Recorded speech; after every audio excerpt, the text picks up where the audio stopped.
ಮಧ್ಯಾಹ್ನದ ಊಟಕ್ಕೆ ಬಿಸಿ ಮುದ್ದೆ ಜೊತೆಗೆ ನುಗ್ಗೆಕಾಯಿ ಸಾಂಬಾರು ಇದ್ದರೆ ಹೇಗಿರುತ್ತೆ? ರುಚಿ ಅದ್ಭುತವಾಗಿರುತ್ತೆ, ಬಾಯಲ್ಲಿ ನೀರು ಬರೋ ಥರ ಇರುತ್ತೆ ಅಲ್ವಾ? ಹೇಗೆ ಮಾಡೋದು ನೋಡೋಣ ಬನ್ನಿ. ಒಂದು ಕುಕ್ಕರ್ಗೆ 1 ಕಪ್ಪು ತೊಗರಿಬೇಳೆ ತೊಳೆದಿಟ್ಕೊಂಡಿದ್ದೀನಿ.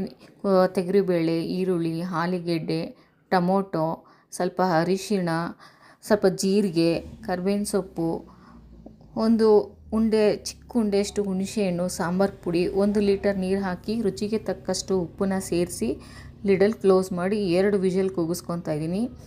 2 ವಿಷಲ್ ಆದರೆ ಸಾಕು.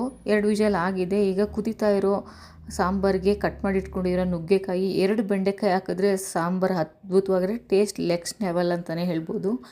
ಈಗ ಒಗ್ಗರಣೆ ಹಾಕ್ಕೊಳ್ಳೋಣ. ಒಂದು ಕಾಯ್ದಿರೋ ಎಣ್ಣೆಗೆ ಸಾಸಿವೆ, ಜೀರಿಗೆ, ಬಾಡಿಗೆ ಮೆಣಸಿನ್ಕಾಯಿ, ಕರಿಬೇವಿನ ಸೊಪ್ಪು ಹಾಕಿ ಲೈಟಾಗಿ ಒಗ್ಗರಣೆ ಕೊಟ್ಟರೆ ರುಚಿ ಅದ್ಭುತ ಅಂತ ಹೇಳ್ಬೋದು.